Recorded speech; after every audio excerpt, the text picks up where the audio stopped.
We're diving deep. It's 1 a.m. on a Sunday,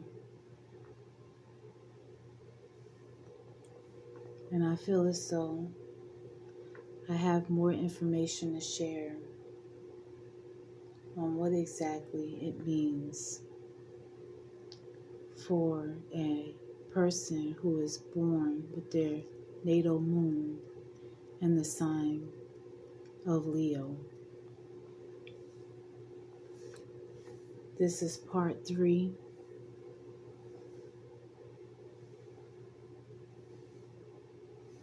And I'm going to be talking about energy.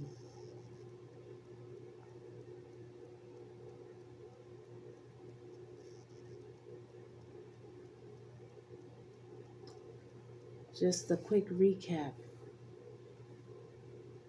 As we all are aware, by this point, Leo is ruled by the sun, which is our primary source of energy and source of life here on the planet Earth. In addition, we know by now that the moon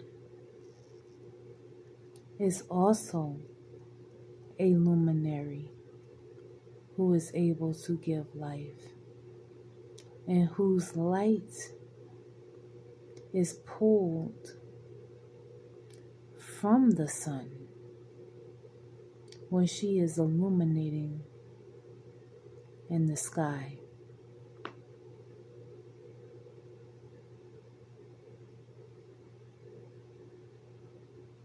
Granting energy to nocturnal beings during her full illuminations. All right, what does this mean for us? Those born with their natal moon in the sign of Leo. I'm in the darkness. I have a candle lit. I'm getting ready to share something with you that I have been meditating on, and it clicked into place recently.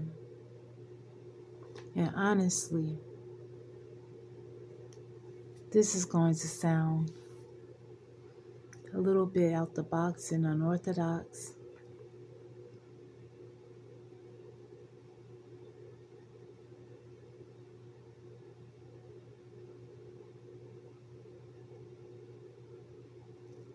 But I'm going to share it because I feel as though it may be of help, of benefit to someone who shares this placement.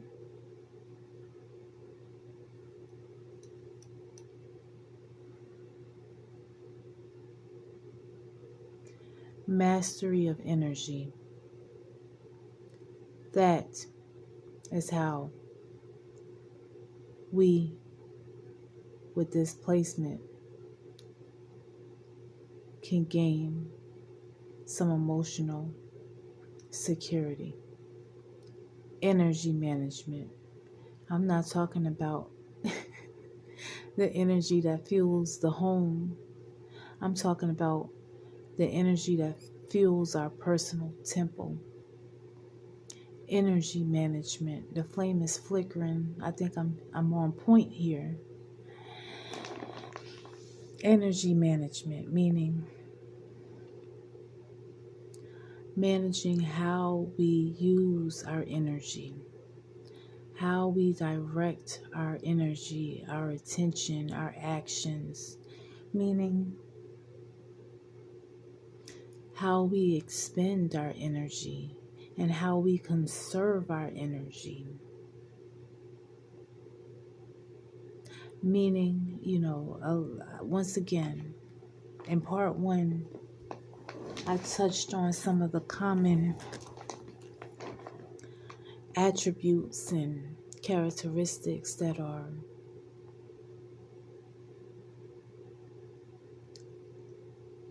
associated with Leo moons. And I stated, the drama king, the drama queen. A lot of people always say that Leos are so dramatic.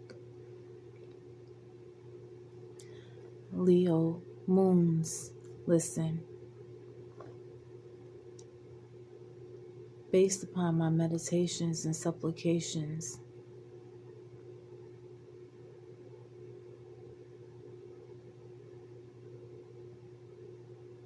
we have the capacity to be energy alchemists.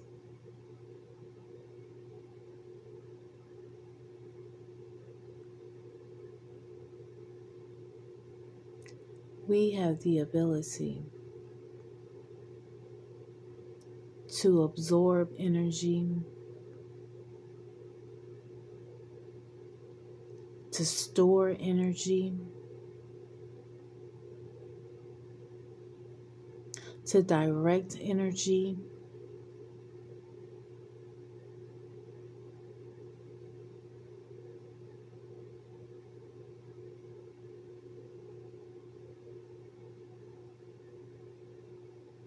to give energy,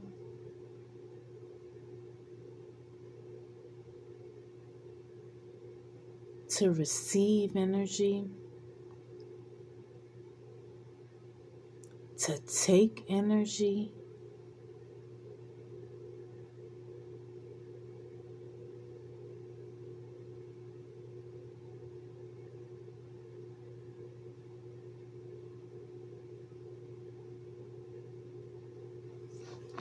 How am I coming to these conclusions, you may ask?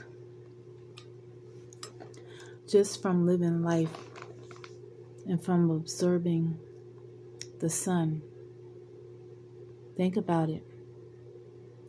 When the sun rises, it is able to awaken us, to shed light in the darkness, to alert us that it's time to rise and shine. During noontime, that's when the sun is at its peak, at its most powerful, right? The most warmth, that's the most warmest, hottest part of the day. When the sun gets ready to set, it's like, I'm out, niggas.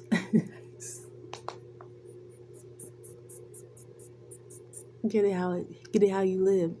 Then we're clothed in darkness. And if Luna is shining, we may get a little bit more of that dim, luminous glow from the energy that's being pulled. That's how the moon gives energy. It gives energy to the moon because the moon is reflecting the light of the sun. Oh my, right? So that's an example of the moon giving energy as well, so that the moon can shine and be great.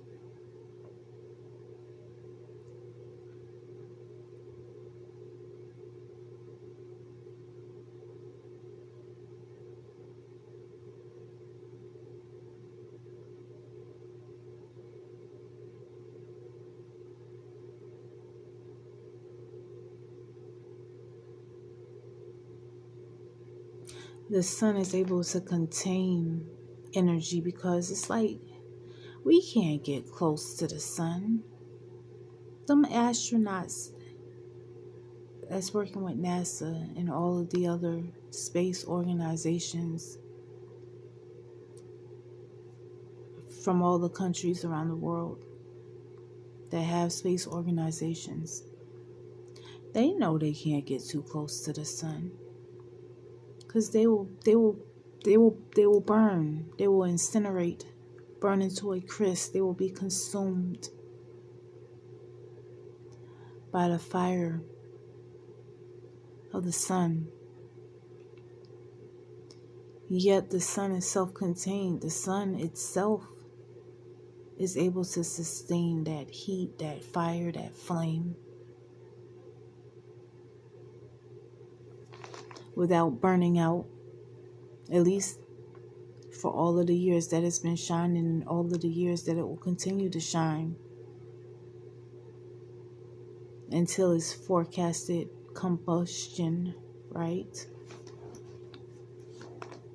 So that's an example of the self-containment, meaning that we don't have to be drama kings and drama queens. All of my Leos, Leo sun, Leo moon, Leo rising, Leo anywhere, any house, any place. You can contain and conserve that energy and focus it on success. Focus it on advancement. Focus it on growth, evolution, enlightenment. So that's a power in and of itself, directing the energy flow. I'm telling you, if you take nothing else away from this video, and it took me a while, I've been meditating on this for a minute, trying to figure out it's got to be more to this Leo moon energy than what these astrologers are saying.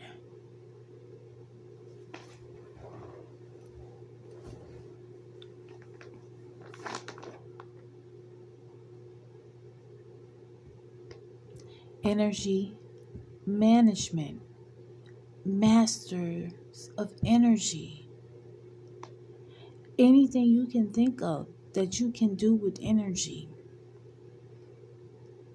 that's our forte.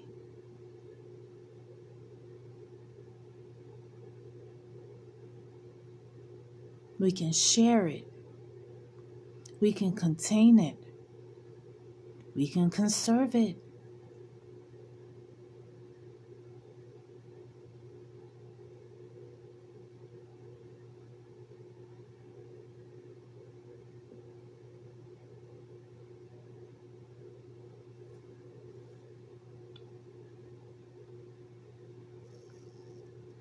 We can convert it.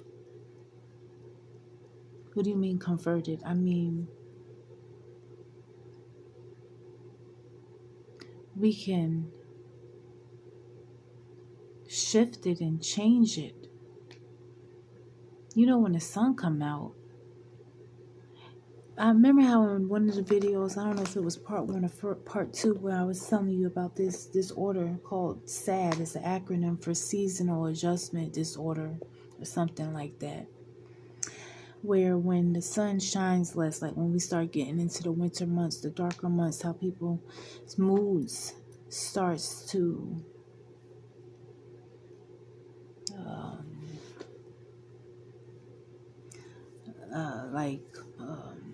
shift downwards, like towards depression, and the sun comes out and shifts the energy just like that. Magic. Now people are happy. They at the beach.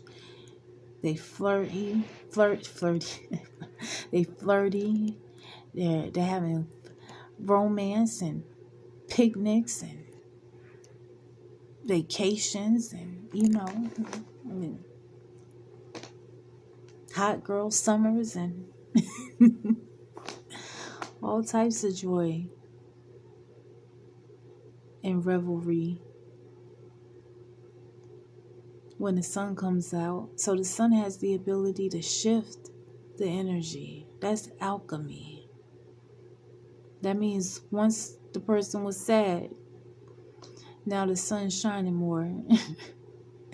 Now the person is happy and cheerful again, feeling like their happy, harmonious self again. That's alchemy.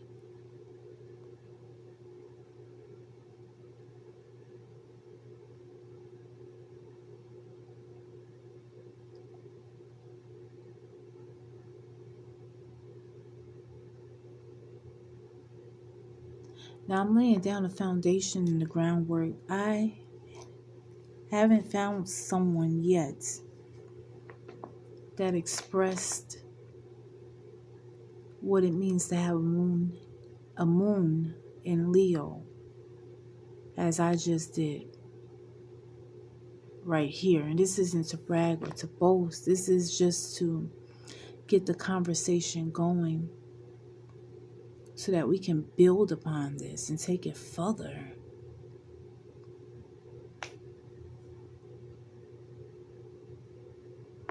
So when there's a new moon in Leo or a full moon in Leo, this is an excellent time to review your energy levels. What can be done to improve them? Improve your energy. What can you do to conserve your energy? What can you do to increase your energy? As you understand where I'm going here.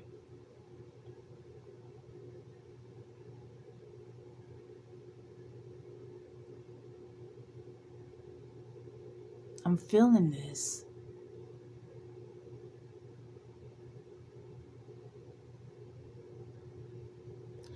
Signing in, signing out, above, beyond, below, beneath, underground, all around, uptown, downtown, midtown. Here, there, anywhere, everywhere, nowhere. Past, present, future, now. I'm out.